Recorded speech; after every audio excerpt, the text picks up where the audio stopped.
Committee. And Honorable Speaker, I just want to say that Wakili Andrew Musangi, having myself worked in the banking industry and having interacted with him in terms of his assistance and support to a lot of the commercial banks on policy reforms, I also want to support him.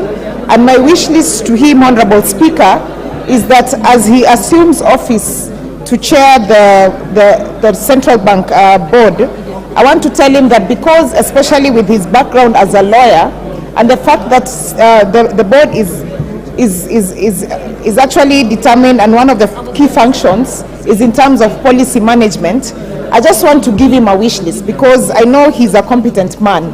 And one of the things that we are grappling with, Honorable Speaker, is that we don't have stability in terms of our currency.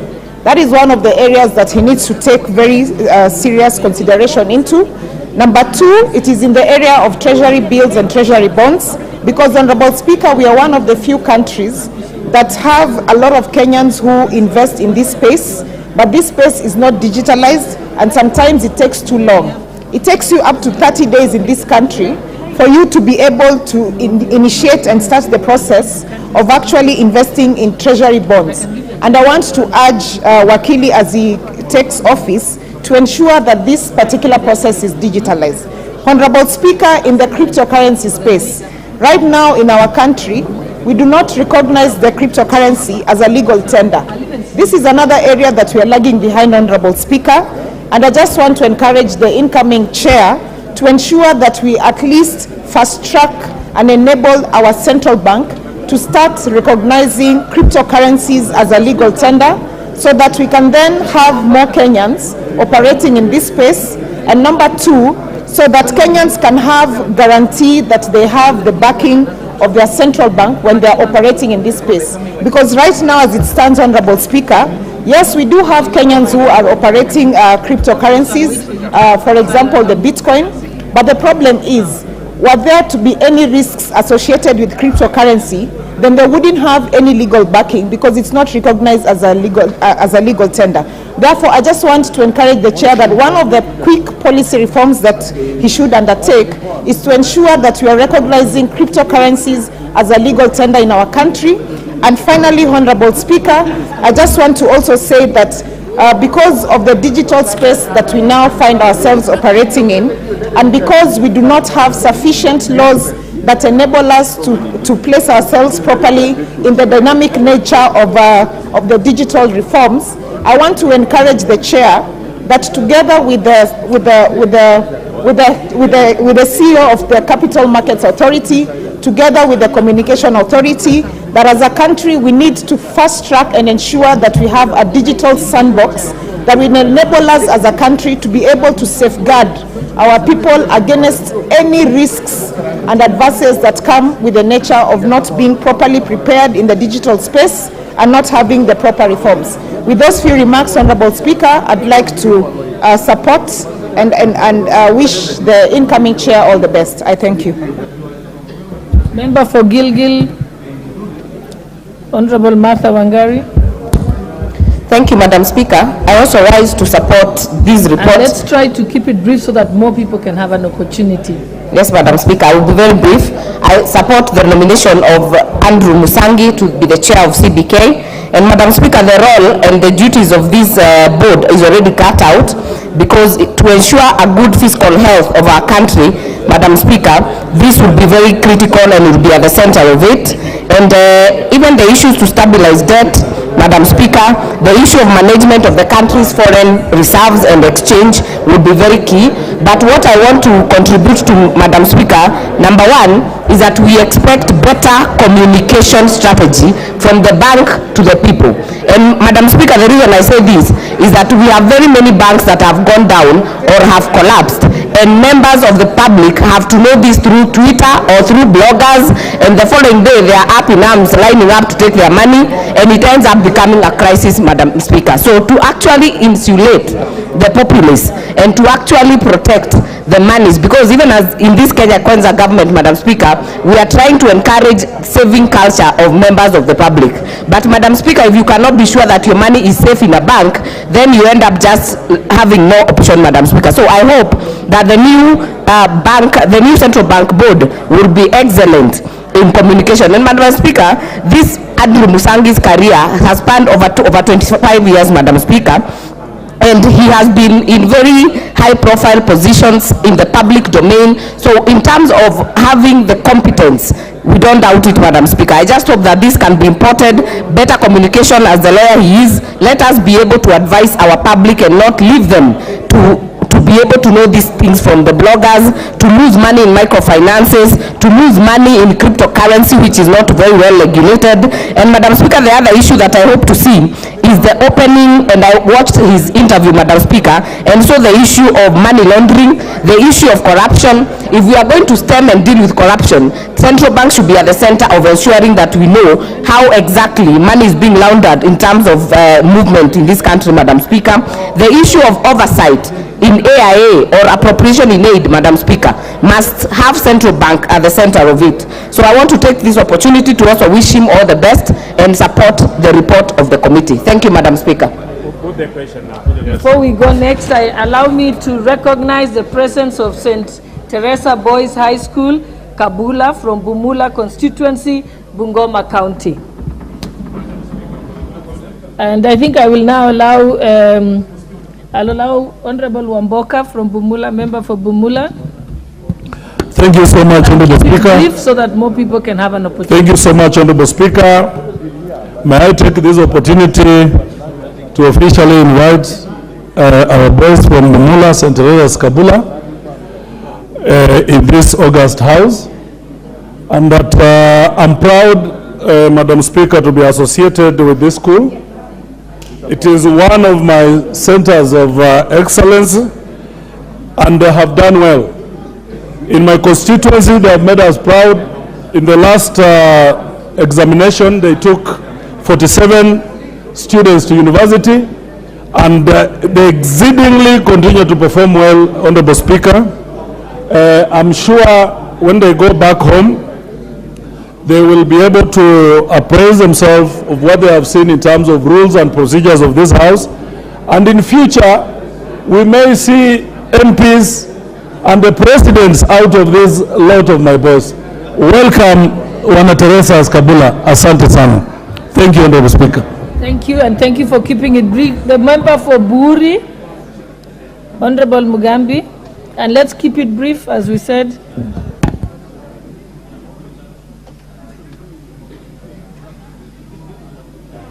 Thank you, Madam Speaker. I rise to support the appointment of the nominee, Ms. Musangi, to the position of the Chairman of Central Bank. Madam Speaker, Central Bank plays a critical role in the management of fiscal programs in this country. Madam Speaker, it requires somebody with understanding and knowledge and the capacity to do so. I believe the academic qualifications and experiences of this nominee are certified that he is going to do a great job for this country. Madam Speaker, there is a time when we almost lost the relationship between the fiscal management policy of this country and the other parts of the economy.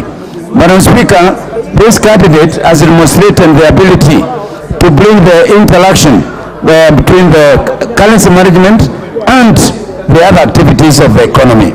Madam Speaker, it is our wish that this candidate will be fast forward in thinking, because there are so many new developments in the fiscal arena of our economy. I therefore, Madam Speaker, support and I hope that he is going to take the seat, looking forward, because this country needs to be guided. Somebody said communication is key, and I hope this chairman is not going to be like other chairmen who just take the position and vanish within the offices. Thank you, Madam Speaker. The Honorable Bernard Ochieng, and again keep it brief. Boss. Thank you so much, Madam Speaker. I rise to support the nomination of Andrew MUKITE Musangi as chairperson of CBK board. Madam Speaker, just to remind Councillor Andrew that he becomes chair of the CBK board at a very volatile. Madam Speaker, I can't be able to hear myself because of I'm not able to hear myself, so I can't contribute. Kindly keep your consultations low. So Madam Speaker, it's a very volatile economic environment, and Madam Speaker, in this environment, banks are making very heavy profits, yet Kenyans are suffering, Madam Speaker. Madam Speaker, you have shown where we have lenders who are taking motorcycles from Kenyans, predatory lenders who are not able to look at the economy and say that we need to build this economy by allowing borrowers to pay in a manner that reflects their earnings, Madam Speaker. Madam Speaker, I wish to note, Madam Speaker, that in the last 3-4 years alone, the interest rates have risen very steadily, Madam Speaker, even as the economy goes on, Madam Speaker. Madam Speaker, financial inclusion is something that is very key, but we cannot assume that because of M-Pesa, we've reached a level where everyone else is included, Madam Speaker. We need to ensure that inclusion includes being able to access credit at rates that encourage economic activity, does not kill the goose that lays the golden egg, Madam Speaker. Madam Speaker, as we speak, the shilling is on a free fall. We are looking upon the CBK and the CBK board to help the country so that we're able to trade without the inhibitions of the strengthening dollar, Madam Speaker. I support the nomination of MUKITE Musangi. The Honorable Member for Rangwe, Lilian Gogo.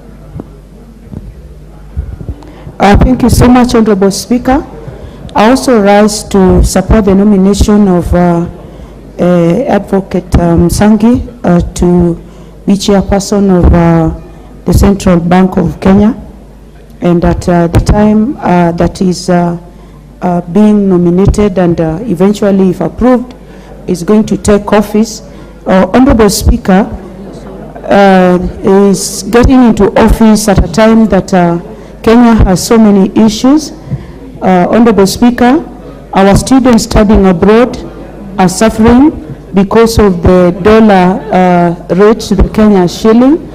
When we do our exports, Honorable Speaker, the return on the value of our export is very low because of the exchange rate, Honorable Speaker, and we can barely make profit. So, as I rise to support this, Honorable Speaker, I would urge the nominee to really take Kenya at heart, think of the poor Kenyans who are depending on him to stabilize the economy from point of information.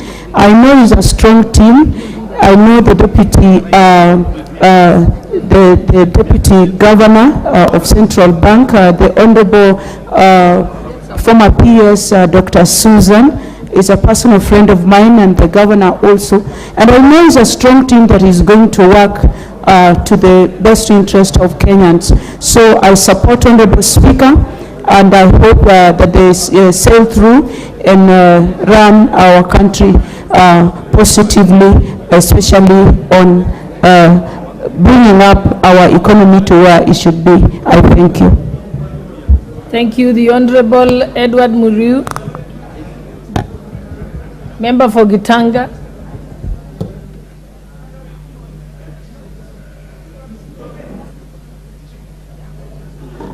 Madam Speaker, thank you for the opportunity. I rise to support the nomination of Mr. Musangi.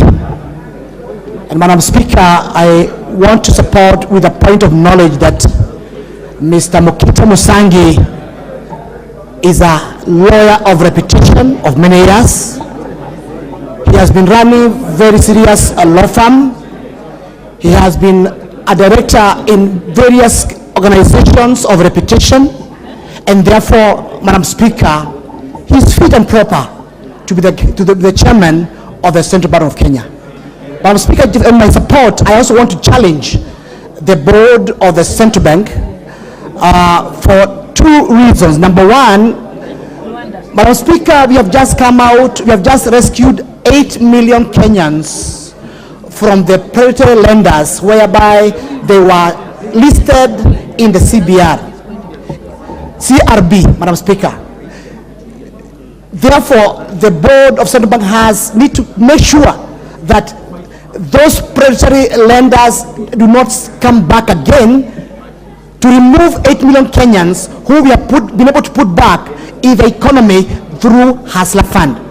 Secondly, Madam Speaker, there is an issue about the depositors' funds, especially for the Imperial Bank, Chase Bank, and other banks which has been closed, and those depositors have been suffering.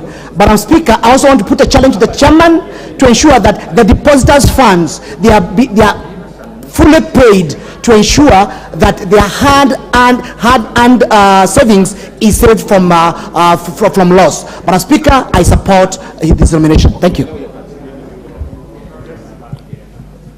Honorable Member for Luanda, Honorable Dick Maungu, what's your point of order? Thank you, Honorable Speaker. I rise on standing order number 95, Madam Speaker, to request for indulgence that the point of discussion seems to be concurrence. Therefore, seek to request that you call the mover to reply. Is that the mood of the House? Yes. Okay, mover then to reply. Yes.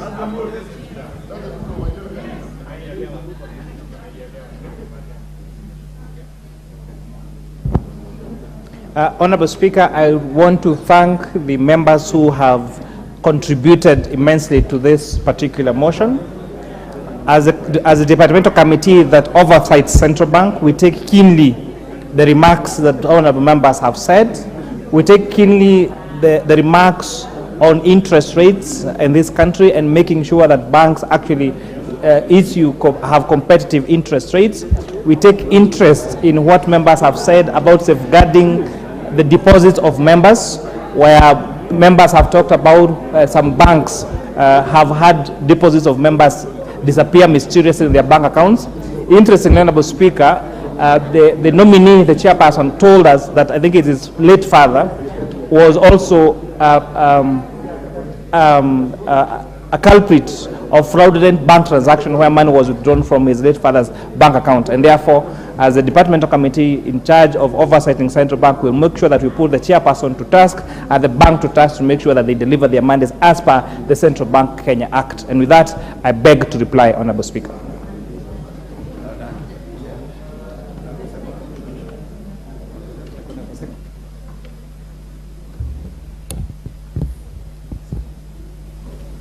Okay, honorable members, I now put the question that taking into consideration the findings of the Joint Committee of the National Assembly, a Departmental Committee on Finance and National Planning, and the Senate Standing Committee on Finance and Budget, in its report on the vetting of the nominee for the appointment as chairperson of the Board of Directors of Central Bank of Kenya, laid on the table of this House on Thursday, 14th September 2023, and pursuant to Section 11(2)(a) of the Central Bank of Kenya Act, Cap 491, and Section 8(1) of the Public Appointments Parliamentary Approval Act 2011, this House approves the appointment of Mr. Andrew MUKITE Musangi as the chairperson of the Board of the Central Bank of Kenya. Will as many as of that opinion say aye? Aye. Will as many as of the contrary opinion say nay? The ayes have it.